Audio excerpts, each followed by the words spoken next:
welcome. Thank you. Are we allowed to speak at the same time? Yeah, Okay. think We so. want Coutinho back as well. I know, it's not going to happen, is it? No. Can we be serious now? Mike, I can start with you. People might not know about this background, okay? You were born in Crewe, you grew up in Sandbach, you're the youngest of 3 children, and your family background would suggest a level of high achievement, particularly in the field of education. Tell me a little bit about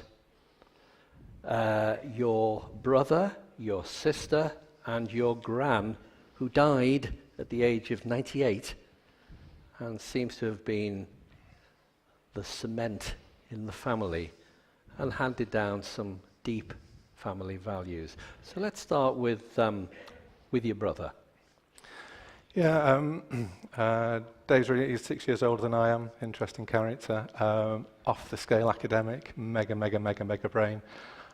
So he's Vice Chancellor of Birmingham University. He's been Chief Executive of HEFCE, which is the funding body for all universities. He's chaired the Russell Group. He's kind of off the scale. He supports Man United, so you can't have everything.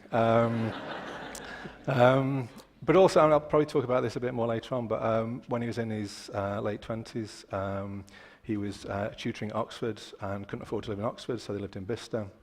Had a moped to get between, and one Friday night was knocked off.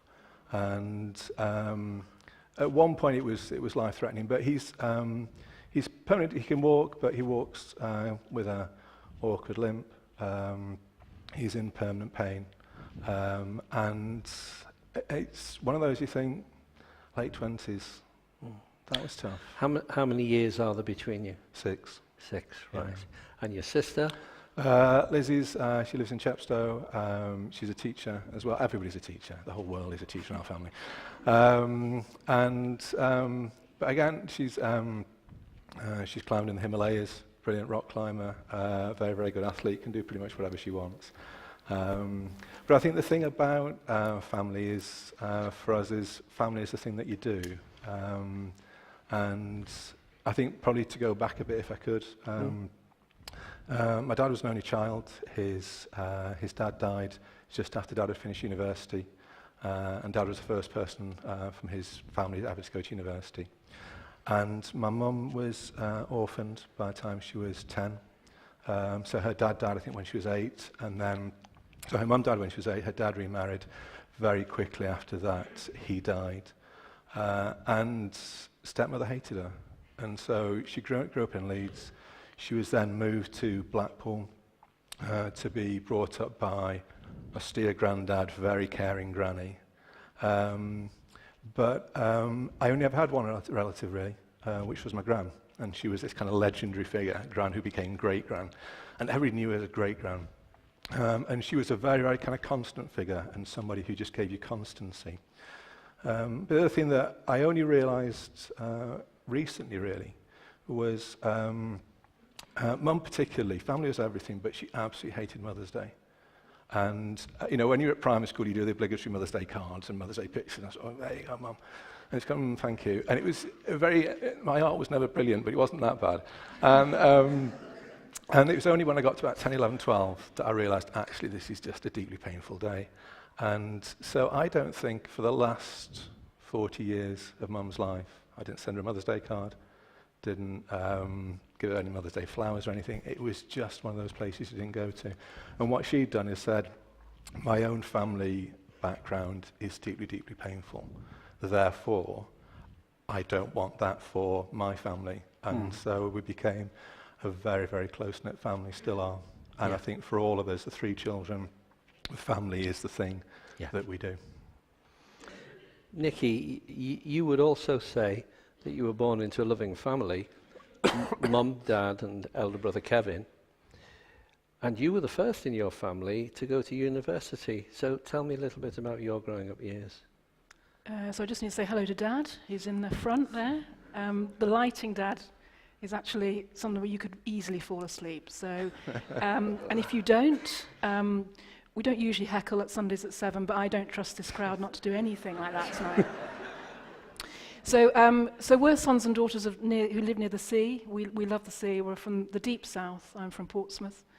And I just had a remarkably happy, an untroubled childhood. I think that's the only way of saying it. Have always known that I've been loved and terribly, terribly secure in that.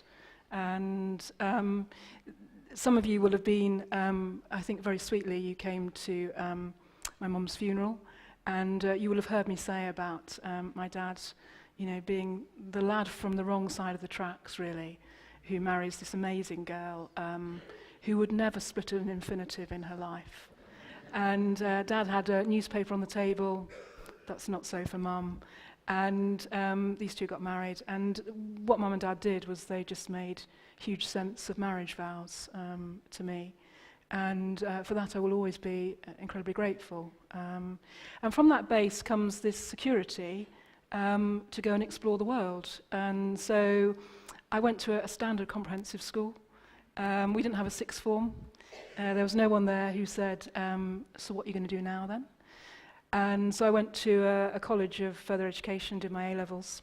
And at some point, I decided I want to go to university. There's no one in my family that's been to university. There's no one at school who went to university.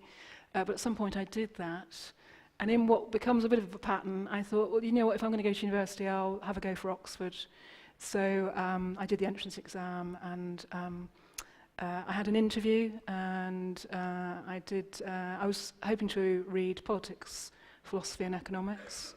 And I remember vividly having an interview with a philosophy don who was the shyest person in the world. So I was sat at the equivalent of the end of this building, and this philosophy don was sat here with their back to me. Now, we've been exploring what it means to be a welcoming community here in St Mary's, and I want to say that's not the best example of welcome I've ever had. Anyway, by the grace of God, and it really was the grace of God, I was awarded a place to read politics, philosophy and economics at Trinity College, Oxford. Okay. Mike, you told me that you had a fairly uneventful childhood and you went to church because you did. And your mum and dad always had a very strong faith.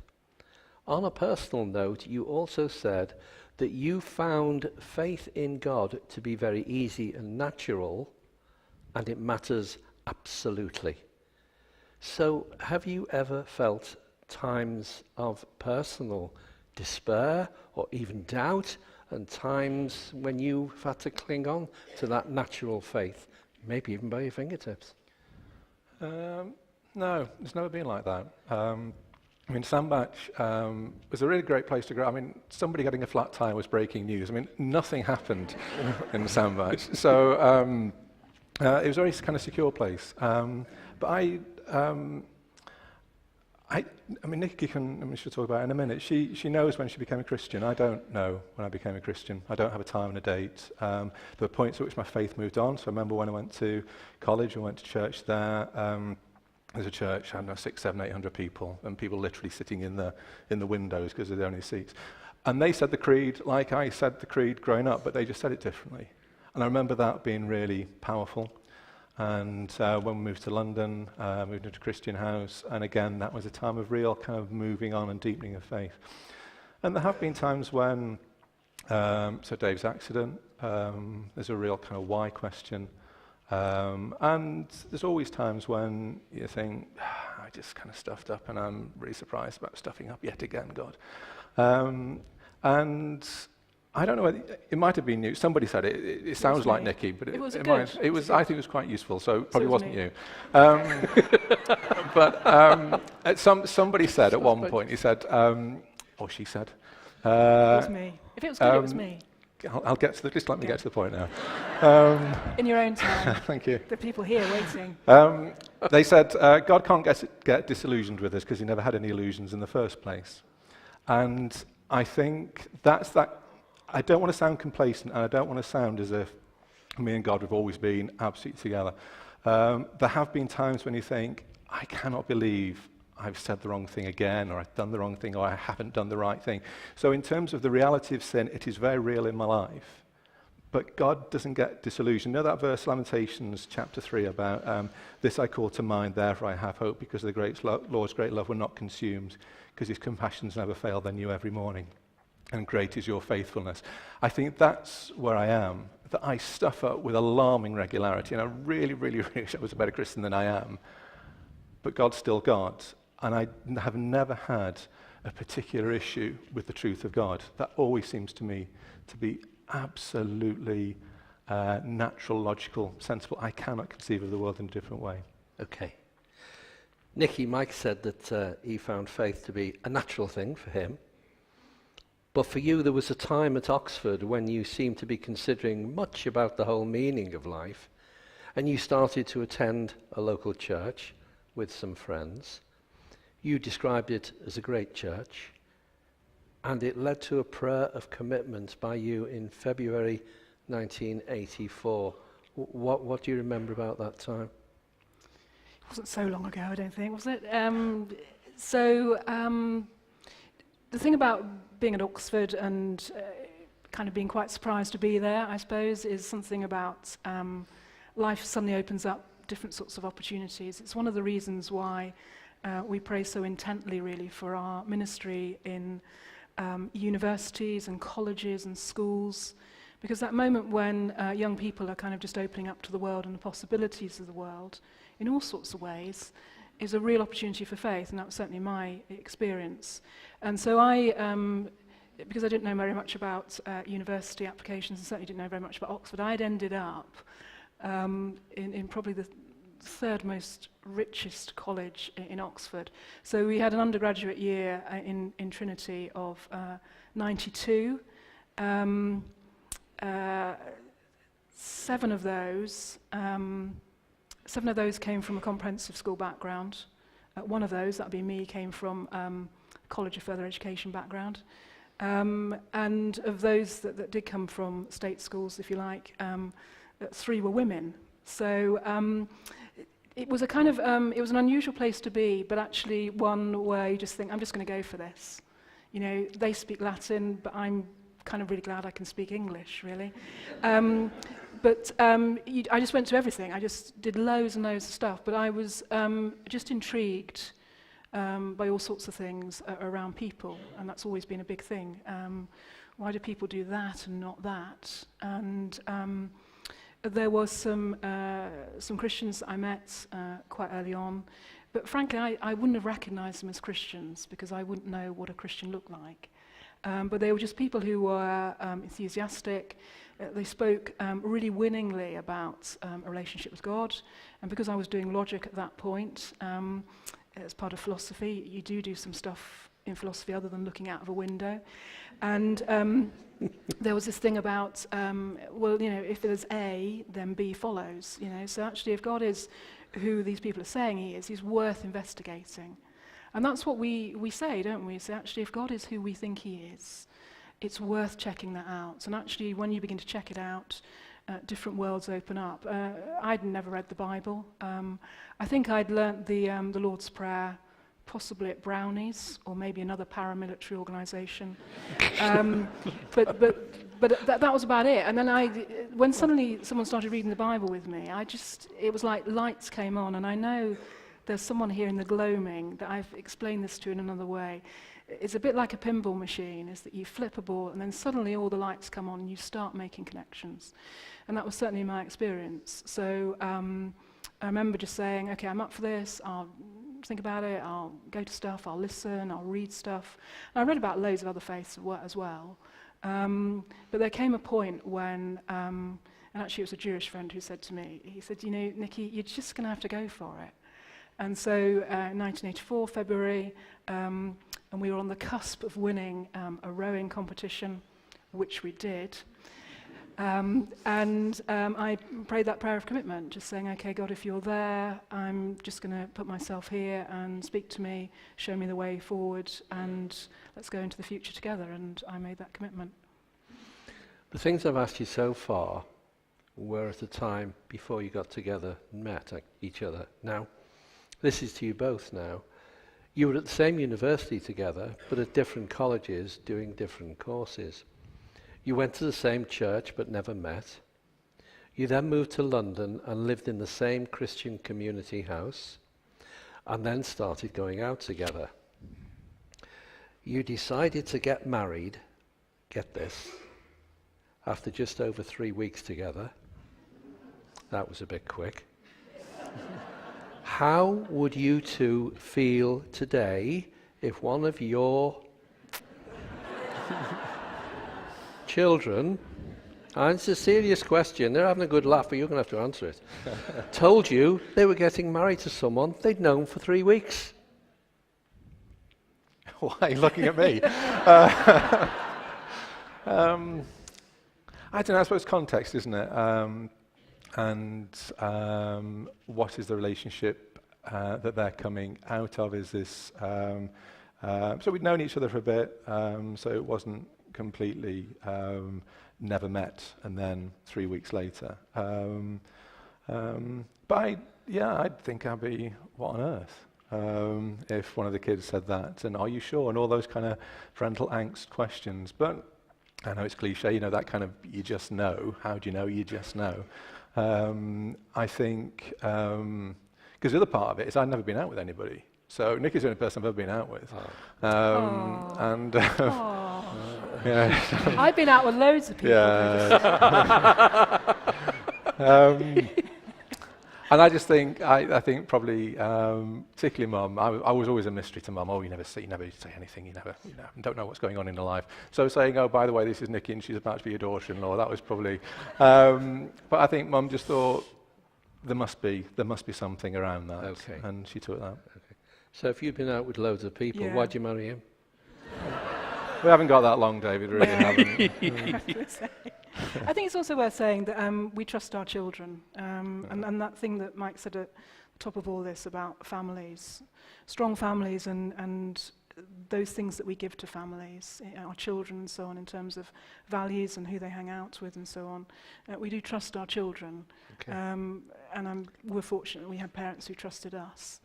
I do have to say, though, I think in our case, the response to the girls would be, I think, dueling pistols for the lads who come looking for the girls. And I think, though, for the girls that come looking for the boy, probably chocolate and flowers and sort of just come on in, really. Okay. You've just celebrated 30 years married. Marriage isn't easy today. Do you agree on most things? And have there been any bumps in the road?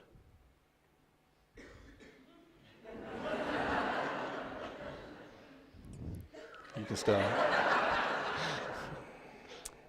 Someone said something very useful, and this is a common theme in St Mary's. Someone said something very useful. I know who it was, sitting over there, that they heard someone say at an anniversary celebration about a couple who been married longer than us. The guy makes the decisions about all the big things, and the woman makes the decisions about all the small things. The thing is, there were never any big decisions to make. I like to think that's true for us. And I think there's something in that. I mean, clearly, 30 years, and not disagree. No, I think we've disagreed a little bit, but I'm usually right. No, actually, I'm always right, so. We'll move on. Who would you say was the boss? There isn't one. You just do it together. I think. Good. And I probably, when you think about it like this evening, I think I realise how fortunate I've been faith-wise, and I think I just feel I'm very fortunate maritally, and so it's. I don't know, there's been the odd silence, haven't there? We've never had a row, we just don't bother doing that. And there's times when we just kind of move around each other and then we move back again.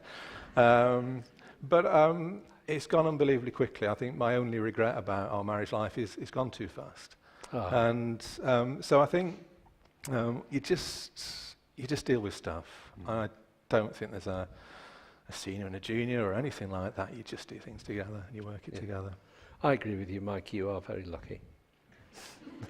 Now, this next question has got a bit of a long intro, but you'll see why. You were married in 1987, And a college friend of Nikki's suggested that you move to Birkenhead, which you did in 1988. You job shared, you got involved with various charity work, struggled to pay the bills, and brought up 3 children. Now, Mike, your career has moved on quite considerably, and today you are the Diocesan Secretary, Chief Exec of the Liverpool Diocese, and the Chief Officer of Liverpool Cathedral, and the first person to hold the 2 roles together. You've also just completed a 2-year secondment as Director of Renewal and Reform, looking into the strategy that the Church of England implements over the next decade or so. This was a Justin Welby appointment, and Justin is somebody you've known personally for a number of years. Archbishops of Canterbury often get a rough ride in the press, but I know that you have a lot of time and respect for Justin Welby. Tell me about him and why you respect him so much. I know Justin from Cathedral Days, so he was the one who appointed me to the cathedral role. And is Matt here? Matt Elliott? He is, that's right. Yeah, Is he? Because Matt's the only person to do the finance role together as well. So he's the only finance person who does cathedral and diocese together, and he's just the best finance person in the entire world. So, Matt also knows Justin, so he will know where this is coming from. So Justin was in the cathedral. And in terms of, you often talk about character and competence, don't you? So in terms of Justin's character, it'd be very easy to do the silver spoon story. So, he did go to Eton, he did go to Cambridge, his mum was private secretary to Winston Churchill, he has had a sort of life of privilege. So it's very easy to tell that story. Equally, Justin and Caroline lost a daughter, aged 7 months, in a traffic accident in Paris. It wasn't their fault. Probably heard a couple of years ago he found out the person who he thought was his biological father isn't his biological father. He's routinely been to parts of the world that you're just not allowed to go to, and this was before he was Archbishop, to the point where I think he has got post-traumatic stress, which rears its head at points. And so there's a very kind of different side to him. And I've seen Justin when he's highly, highly stressed, and I've seen him when he's angry, and I've seen him when he's relaxed. And the fundamentals don't change. Okay, the outworking might change, but the fundamentals don't change. And he's got a phenomenally attractive faith in Jesus. He really has. And so his line, and he puts it much better than this, but his line is, imagine you come to St. Mary's on a Sunday morning, and you come into St. Mary's for the first time, and you come into church, and somebody on the door says, oh, we don't worship God here. We don't do worship. You think, what on earth is this church about? What on earth is this church about? And he would say, evangelism witness, it should be as natural to us as going to church on a Sunday and worshipping God. And he asks the people around him, when he does an interview, so there are people around who say, they've got to count how many times did he mention the name Jesus.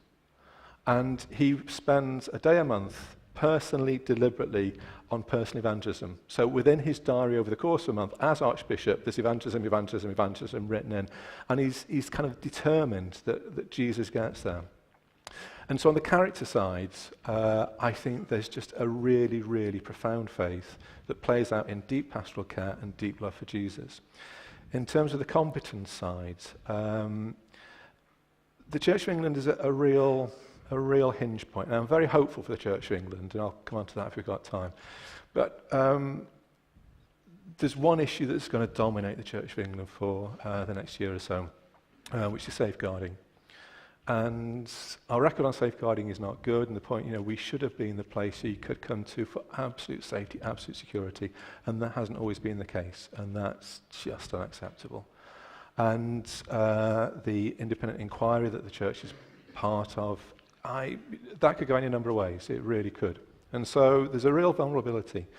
But in terms of Justin understanding the issue, understanding how organisations work, understanding how you move things from the things that we're known for to the things that we're not known for. So this stuff about Wonga, when he did the Wonga stuff 2 or 3 years ago, it was just trying to say, look, as Christians, we have a view about things that you don't think we have a view about. And so people's lives, people's livelihood, their well-being, they matter to us as Christians. Whether they're Christians or not, it matters to us as Christians. And he's absolutely determined to say the church has got a voice and a place way beyond where, if you like, we've been boxed into.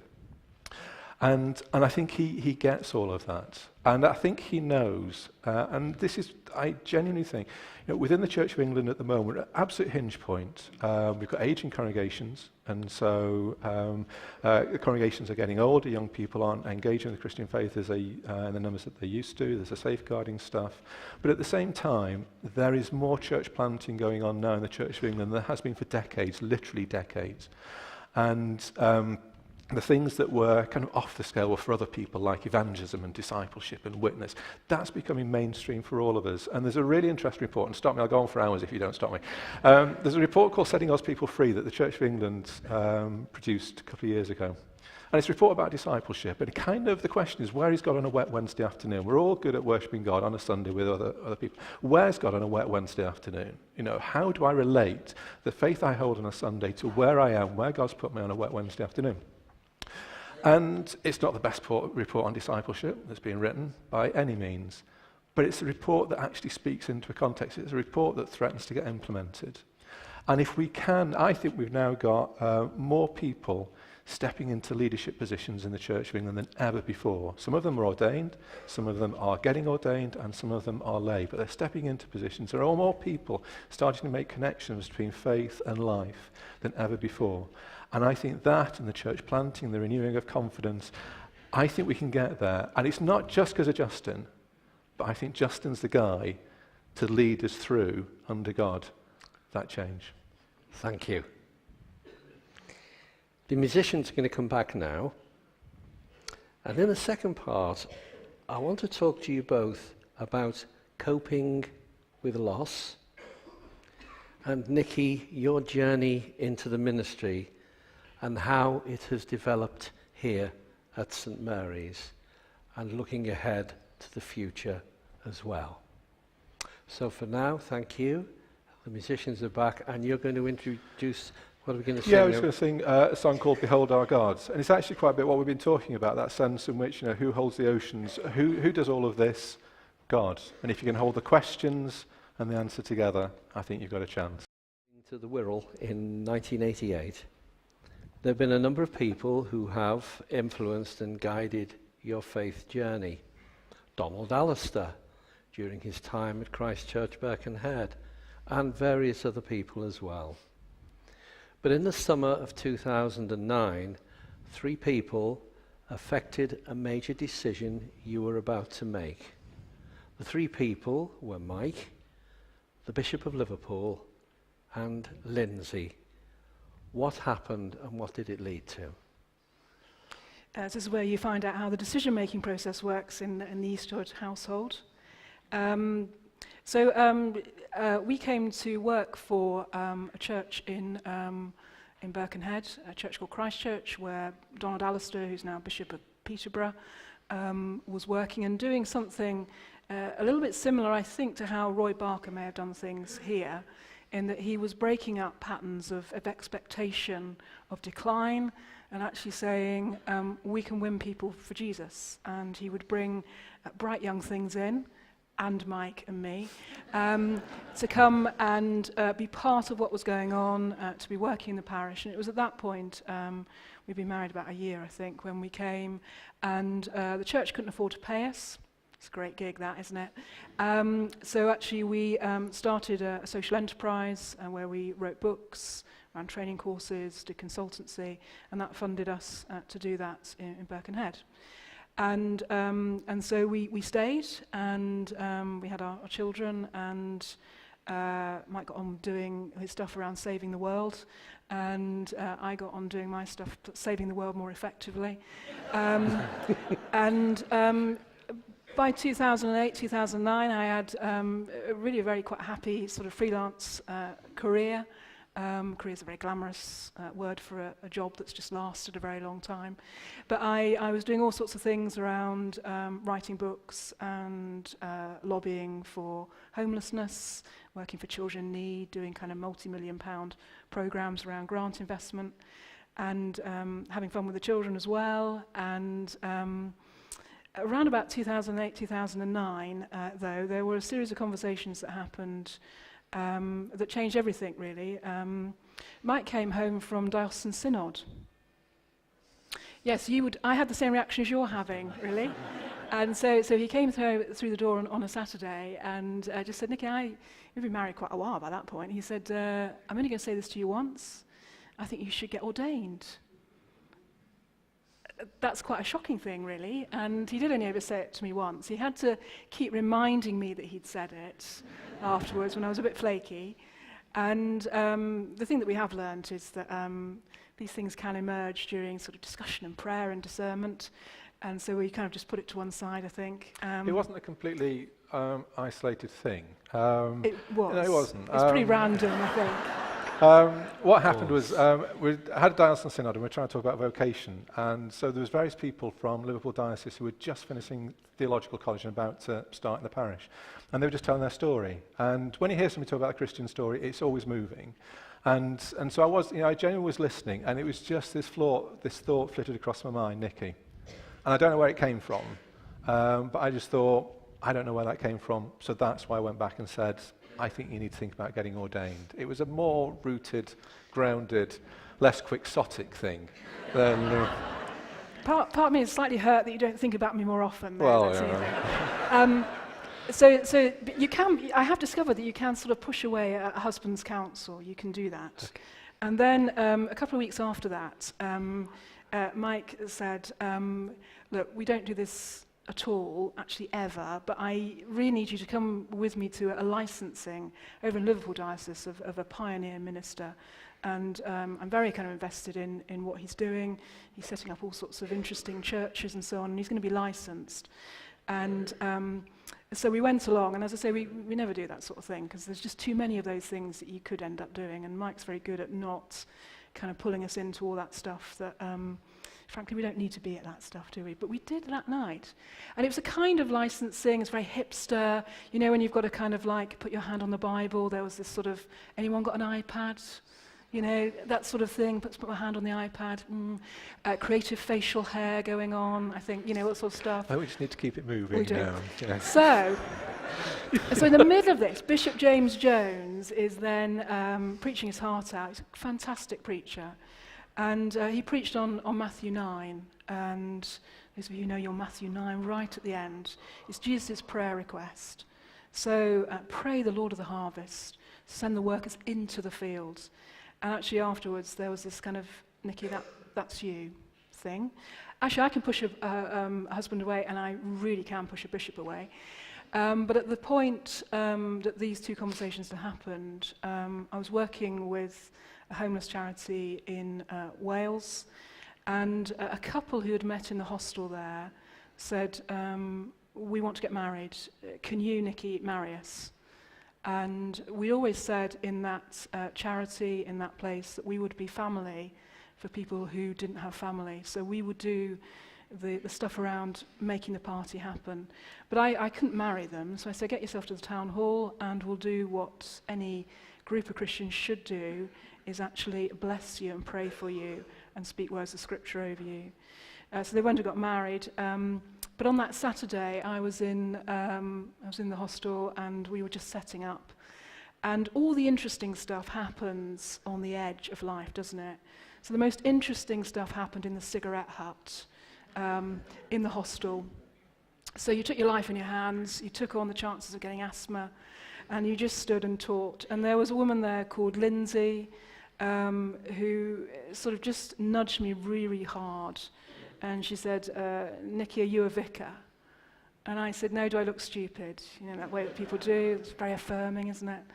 And Lindsay was very persistent. And Lindsay said, well, what would you have to do to be a vicar? And I did that thing that I am doing now. I do for a living, which is clergy talk while they're thinking of something to say. And so I said, we'd have to move house, I'd have to go to college, I don't want to do that again, I'd have to go and see the bishop, the children would have to be uprooted. And Lindsay just looked at me, and you've got to remember that Lindsay had had a really tough life. She's been in and out of prison, lost her children into care, She'd been into prostitution. She was addicted and was recovering from addiction, and really struggled sometimes to put words together. But she just looked at me with incredible disappointment in me, can I just say, and she just said, "Oh," she said, "don't you just have to love Jesus?" And you do, so you should. And it was this sort of beautifully constructed, a challenge, almost poetic, but prophetic word that came out of this sort of fog of her own life. And one of the things that is a recurring theme for me is this gospel of grace, that we are not known for the worst things we do in our life, but we are known for the best things that God can do by his grace. And by his grace, he'd given Lindsay this extraordinary word. So I might be able to push away a husband, I might be able to push away a bishop, but I could not push away Lindsay and her word to me. Okay. There's a number of things I want to talk to you both about, so we're going to have to move on a little bit. Getting ordained was not straightforward because certain people in positions of leadership did not approve at the time of women's ordination. The world, thankfully, has moved on, but did you encounter then, and still today, any resistance towards women in the priesthood? Has it been a harder journey for you because you are a woman? I think it's been my journey, so it's difficult for me to comment on whether it's hard or not so hard. At the time all these extraordinary conversations were happening, the leadership in the church where we came from had changed, and it's fair to say that they wouldn't give me a reference to go forward for ordination. They didn't agree with it in me. And there was quite a difficult moment because I was licensed as a reader, and readers rock, by the way, and readers just keep things real and important, and I was doing all of that, and I was covering a vacancy in the church where we were, and but they, because of the theology, didn't see that they could put pen to paper or hand to a keyboard and write a reference. So I went to my panel without a reference from the church. That's quite crushing, really, up to a point, because I really believe that call in all its shape and form is a gift from the church to the church. And actually we discern a call together. So when there is part of a church, and it was by no means all the church, but part of the church that don't see that in you, or rather they do see it in you, but they can't allow themselves to acknowledge it is. That's quite a difficult thing. But of course what you end up doing is having to think and pray and be around people who do see something of that in you, and you do some really serious theological thinking, and you find those moments of unity. So for me, unity in the church is a really important prize, and what I found was actually the most important thing was to be able to meet around one table and to be able to share communion together. So things like that, I think, came to the fore. I wouldn't necessarily wish my experience on others, but for me it was probably something that formed me like nothing else could. You got ordained, you became the Reverend Nikki Eastwood. Briefly, Mike, what's it like to be a clergy spouse? I think you get an easier ride as a bloke, so I think I probably get it easier than if we were the other way around. I think you sign up for three things. Obviously, committed member of the church, but I think you sign up for three things. I think the first thing is hearing about the day, and so if I'm really expansive about my working day, we get it for about 15 seconds. With Nikki's, you have to strap yourself in. It's a long ride. And obviously there's lots she can't say, and so she doesn't. So probably it's the most confidential time of our married life, really.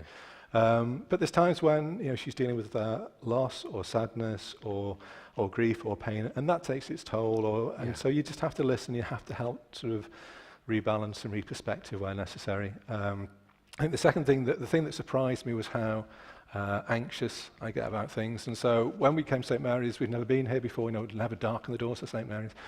And when Nikki started preaching, I remember just looking around all the time, thinking, how's this going? How's this going? Are people engaging? Are people not engaged? And just that kind of anxiety. So it was ages before I actually listened to a sermon. I was just watching people's reaction. And I think now we've got to the point, everybody knows that Nikki's jokes aren't funny, but the content's quite good. And so, so I'm more relaxed. But if we go to another church, I'll be the same. And you just kind of, it's a very vicarious existence. Okay. And I think the third thing is just trying not to be a drag on the ticket. And so I felt the pressure quite a lot. There's these kind of brilliant clergy spouses thinking, oh, I can't do that. And just not wanting to get in the way, really. A question to you both. You recently lost both your mums and a very dear friend in Walter Hurst. Tell me about the feelings you had and still have over loss.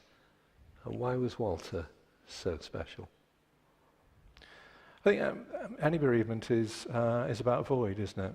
And so my mum died 2.5 years ago, and we just had my niece's wedding, and that was the first of that generation to get married. Then the following weekend, literally, Mum got up in the middle of the night, Saturday night, and said to Dad, oh, I'm feeling not so good, I'll go down and have a read. And she often did that. And she was reading this book, having a drink, put the book down, and then had a heart attack and died very quickly. And big shock to all of us. And the way, one of the things, and everything's on crackers, but there was a book, and Mum loved Jane Austen. Jane Austen was the only author worth reading. So you have Jane Austen, then you have sub-Jane Austen, and then you have sub-Jane Austen. And this was very much in the sub-Jane Austen. It's kind of a very bad version of Downton Abbey. And it was marked, and so I thought, I'll buy the book.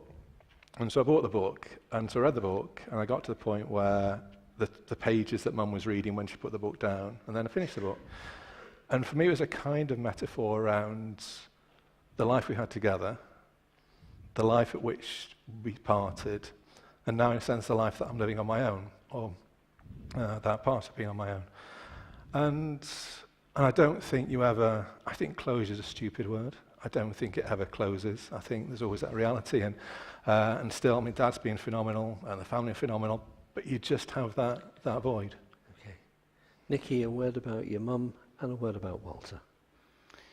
Yes, I think we've had this extraordinarily happy life and so on, and I think Mum dying 3 years ago was a major blow. I mean, we've had smaller blows, but it was a major blow. I think for us both, it feels like someone's just pulled the main pole out from a tent, and the tent has just collapsed.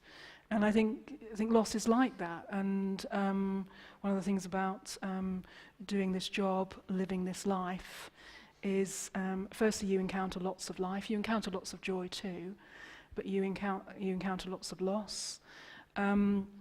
But also you live it out loud, and I think that's probably one of the things I found hardest, was having 3 bereavements on top of each other and kind of living that very publicly, because that is the ordained life.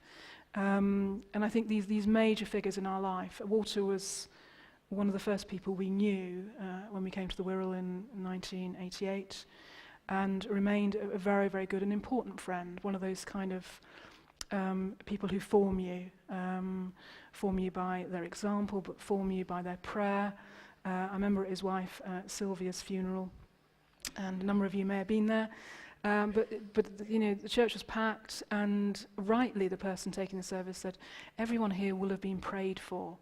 And that's the same with Walter. Walter prayed for us as a couple. He prayed for this church for so long, but you miss that in your life. And I think although both mums died very suddenly, and we thought we had longer, with Walter, I think walking through the valley of the shadow of death with him, I visited him every day until he died, and watching him deteriorate, but actually also watching his soul come to the fore, which is the joy of being with someone like that, is that the very Walter of Walter came to the fore. And he had an extraordinary faith and showed me what I would like to be like, if I could be like that at his age. So I want to come more up to St Mary's time and more up to date now. You arrived at St Mary's 7 years ago, and you have said on a number of occasions that you have the best job in the world. Why is it the best job in the world? You get to work with great material, that would be you, and you get to fly through so many kind of emotional time zones in a day, in a week. As Mike says, I have very full days. No days like another one. It's very, very different. And the people are amazing. I think if you're intrigued by people and you love people, and everyone has a story to tell, one of the reticences about coming here and doing this tonight is that each one of you has a story, and I know that because I've been in your lives and I've heard your great stories, and actually the encouragement is to tell more of that. So I do have the best job in the world. It's just, why wouldn't anyone want to do what I do? It's fantastic, because you're all fantastic. Okay. A question to you both for a very quick answer, okay? They're laughing. As a mother, as a father, as a wife, as a husband, as a leader, as a Christian, if I give you the opportunity to have just one prayer answered in 2018, what would it be? Nikki, you first. For the church, turning doubters into believers, St. Jurgen of Klopp. That's what we want to be about. And pray the Lord of the harvest to send people into the harvest field. But for us as a family, and actually for us as a church, it's to love one another better. Okay. Mike? It's two, I'm afraid. Family, time of uncertainty for us all, professionally uncertain, family care as parents and children. So just, it feels quite a time of change. I think beyond that, going back to the stuff I was saying about Justin Church of England, just a prayer about us as Christians becoming the church that God wants us to be. Okay. Now, Nikki, since 2010, you told me that St Mary's is the church that has trained you, loved you, and been there for you. How does that make a difference? So some of you will know that we've got a curate coming this year. I have said to St Justin of Welby, to Juzzers, everyone should be trained in St Mary's. I am the better for having been alongside Graham Skinner as a colleague. I am the better for having been trained and loved by you as a church, and you have seen me through every incarnation. I was ordained relatively quickly. I came and I was here for a year without being ordained, and then I was ordained after a year. That's very quick for the Church of England. I like to think that's probably because I was in special measures and at risk of being excluded, so I just needed to be kind of pushed along a little bit quicker. But I'm the better for having been here, and as I said to the curate who will come, is that this is a church that will love you better. They will love you into your new role, and that's what we do for one another. It's a community of intent, it's a community of welcome, it's a community of mission and ministry, and actually St Mary's is the best place to discover the riches of ministry and what God has for us. We've come to the end of our time, but I have, Thank Nikki, a final question. It hasn't been that bad, has it? Has it? No, it's been a delight. Final question goes to you. You are facing a very busy and difficult period ahead with the completion of the new building, and more importantly, all the issues linked with an interregnum. What would you like to say to the people of St Mary's tonight as we look towards the future? We're in this together. I spoke here a midnight communion for Christmas Eve, and I told the story of our daughter Beth. She got married last year, and it was our first Christmas without Beth with us, and that was a significant moment for us. I think we all felt that quite significantly. But she was She was in the car going to her other family Christmas and needed a lot of reassurance, actually, that it was going to be okay. And I was texting her saying I was writing Christmas sermons.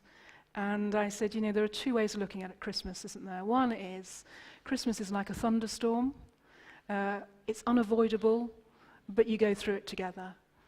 And the other one is that in Jesus we have indestructible joy.